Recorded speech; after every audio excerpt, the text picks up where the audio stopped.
Hi, this is Coralla at CorallaFicklin.com and WelcomeNetwork.com.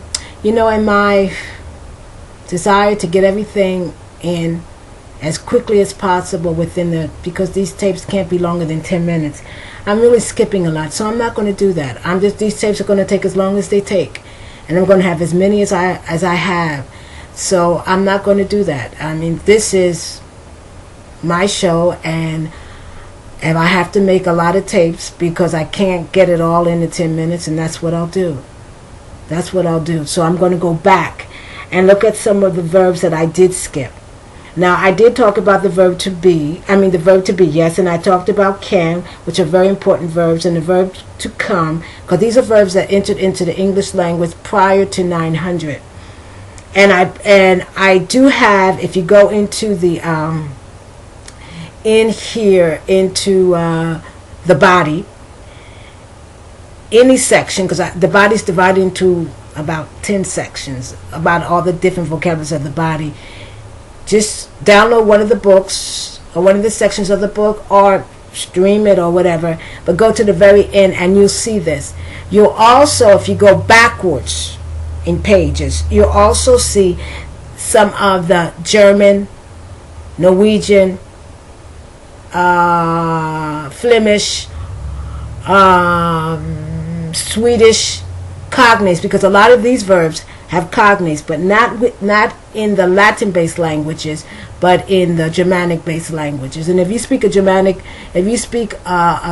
language, if you speak German or Norwegian or Swedish or Danish, you probably recognize these verbs. Okay, because when I went to Belgium and I was in the flamenco part, the part that's not the French-speaking part, a lot of the stuff I recognized. I couldn't say anything because I couldn't pronounce anything, and to me, this is horrible, and this shows my lack of understanding of the Germanic languages. But it looked like English on steroids. I mean, it had like a consonant that in English you would only have once. They have like 2 or 3 times, maybe not 3 times, but twice maybe. And it just looked like English on steroids. But some of the stuff I understood. Quite a few of the stuff. And when I went to Holland, I understood quite a stuff. Not so much listening as when I could see it. All right. So the verb to deal. That's another verb that came into English prior to 900. And think about it. People are dealing with each other, trying to communicate with each other. To drink also. To fall. Okay, fall. Past tense fell. Past participle fallen. To fly. Although they weren't flying back then, right? To fly, the past tense flew, and the past participle flown. Okay, let's see. This is not working right for me. Okay, because I know the verbs, but I would try to get them as much alphabetical order as possible, even though I've kind of messed it up since I'm going back. To give, I think I gave to you. Give, gave, given. To grow, irregular, but these verbs mostly are irregular in the past tense only, and the past participle. Grow, grew, grown. To have, like as I said, one of the most important verbs, like the verb to be, like the verb to do. To hear, heard. The verb hide, hid, H-I-D, and hidden, H-I-D-D-E-N. Okay, I have plenty of time. Well, relatively speaking, plenty of time. To learn. Now, that verb is becoming regular in English, like the verb to burn is becoming regular into English. So most English speakers, American English speakers, will say the verb is to learn. The past tense is learned, ed, and the past participle is learned, ed. My generation, and I think in the UK, it's still irregular. It's to learn, learnt, Learnt,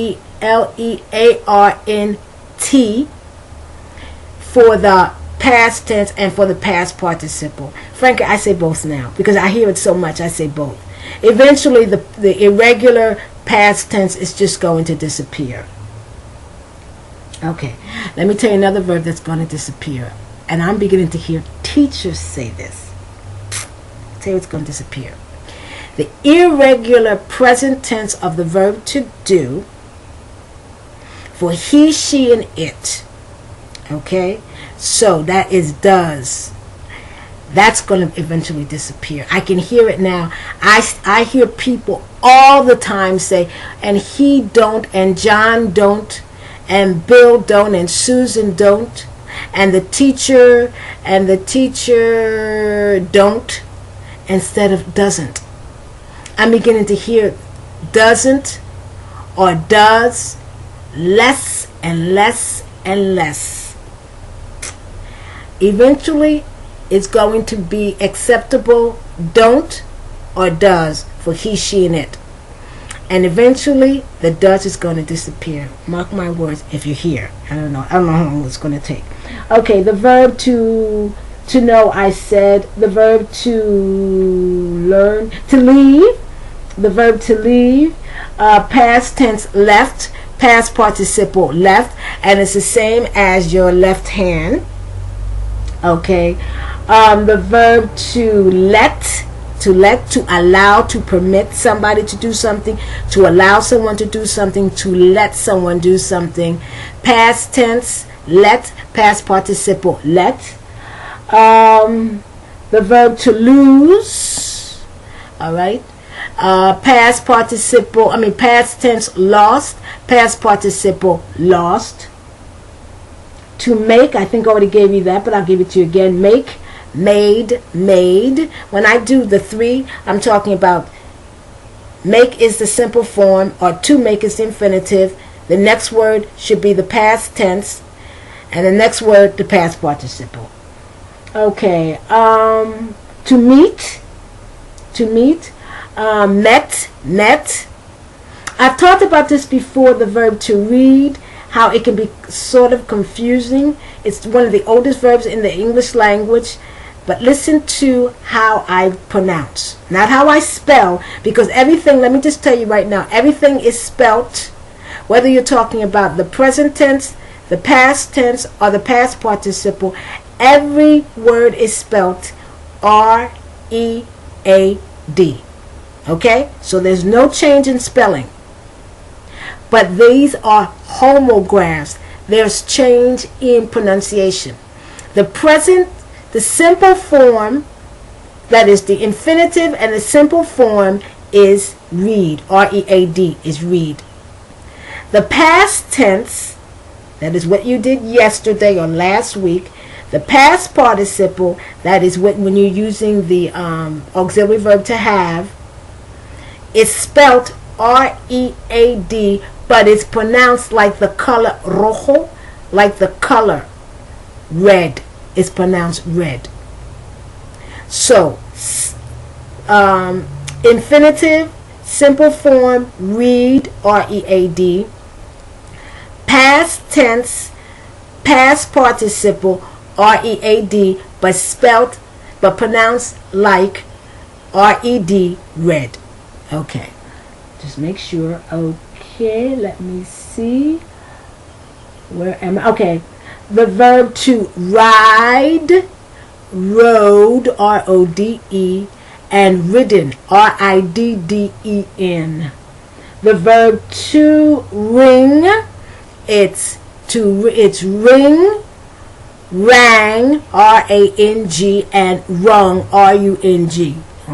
Time is going by. Okay, I'll give you this one last verb, to say. You know what? I'm going to hold off on to say, because I want to compare to say versus to tell. That's a very important difference. That people who don't speak English, people who do not speak English get mixed up. And I'll come back on the next video and talk about that. So this is Coralla Ficklin at CorallaFicklin.com, welcome.com. And don't forget, we have other websites in our network. We have iStudy Guides, iStudy Cards, Pedients, all these are .coms. So come on in and you can download anything, and everything is for free.